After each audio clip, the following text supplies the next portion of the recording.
So Joe Biden has blood on his hands, his reckless decision making clear that he is a weak leader.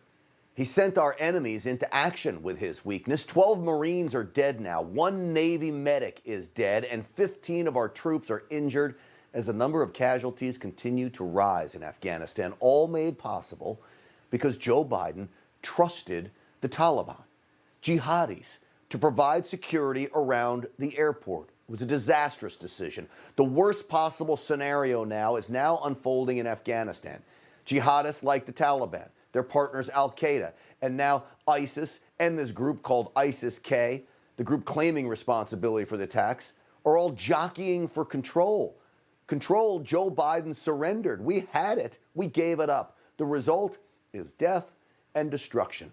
And, of course, heightened terror threats across the globe. Joe Biden caused it all. His delayed news conference today looked more like a hostage video than a presidential address. To those who carried out this attack, as well as anyone who wishes America harm, know this: we will not forgive. We will not forget. We will hunt you down and make you pay. Look, folks, the words are tough, right? They're what he should be saying, but the man behind them is weak. I actually don't believe him for a second. Neither do the holy warriors hell-bent on eradicating the great Satan. That's America, by the way. He's reading straight from a teleprompter. His delusional pullout of Afghanistan didn't end a 20-year war now. In fact, Joe Biden's disastrous exit allowed for these attacks that will now, most likely, drag us back into war. You see, today's attacks prove the bad guys aren't afraid of Joe Biden. They look at him as weak because he is. The terrorists are exploiting his every move, but Joe Biden claims he is just fine leaving them in charge.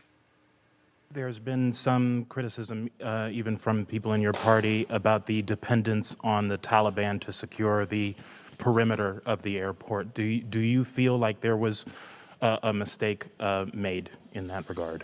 No, I don't. It is in the interest of, as Mackenzie said, in the interest of the Taliban that, in fact, ISIS-K does not metastasize beyond what it is. Look at him. Not a mistake. You've got 13 people dead, U.S. Marines and Navy medic. In the Taliban's best interest, what is he talking about? The scenes today were harrowing, and that's the best that he has?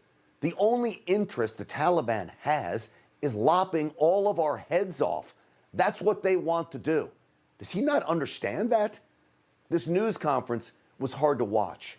Instead of declaring the United States is taking back the perimeter from the Taliban, instead of hitting ISIS-K back with a decisive strike of our own, instead of telling these holy warriors their actions today just served as a mandate that America will bring back our forces to hunt them down, and we aren't going anywhere until every American is saved and every jihadist responsible meets his maker.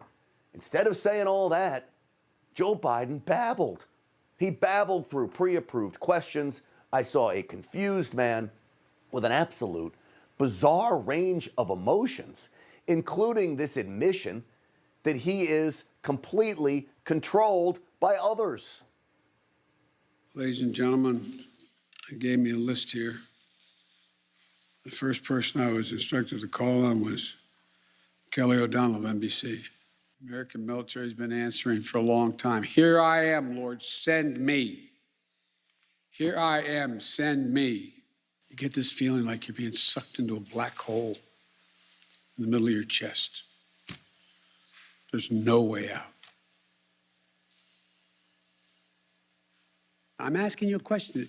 Is that accurate, the best of your knowledge? What? I don't think that the issue that, do you think that people have an issue with pulling out of Afghanistan or just the way that things have happened? I think they have an issue. That, folks, is a weak, confused man. What are all of those bizarre reactions? And crying, I understand it is a very sad day on his shoulders. I don't need a president of the United States of America crying, though, and then yelling, and then putting his head between his hands. I fear this news conference did more harm than good. He appeared so feeble and so inept, he couldn't even take full responsibility for today's tragedy. I bear responsibility for fundamentally all that's happened of late. But here's the deal. You know, I wish you'd one day say these things. You know as well as I do that the former president made a deal with the Taliban that he would get all American forces out of Afghanistan by May 1. I take responsibility fundamentally, but it's you, President Trump. You're the one. Come on. No, Joe Biden. The blood is on your hands, as we said at the top of this program, not President Trump's. I got another fear here, that these jihadists, the Taliban, all of them, are exploiting the evacuation as well, turning American military planes into Trojan horses. The State Department admits there is no way to vet the thousands of Afghanis being brought to America until they get here. And even when they're here, it's nearly impossible to confirm who is who. Defense One is reporting that security screeners in Qatar detained Kabul evacuees with potential ties to ISIS. The Defense One report goes on to reveal at least 100 evacuees are potential matches to jihadists named on the terror watch list.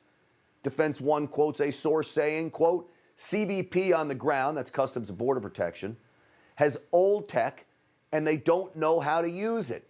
Integrate it, the official said. And there's not enough people to process all of the evacuees. That puts all of you folks in danger. All of you. The Pentagon also confirmed there is no biometric screening either. And France confirmed 5 Afghan refugees with, quote, strong ties to terrorism tried to make entry into that country under the rouse of being an allied partner. So thank you, Joe Biden. The American people are back to living in fear, just like we were under Barack Obama. See, President Trump kept us safe for 4 years. Joe Biden couldn't get us through 7 months. Hey, I'm Rob Finnerty. Thanks for watching. If you enjoyed this video, please join the conversation in the comments below. Don't forget to subscribe, too. Hit the bell icon to be alerted to breaking news. And remember, there's a whole lot more on Newsmax TV, America's fastest growing cable news network. Newsmax TV, we're real news for real people.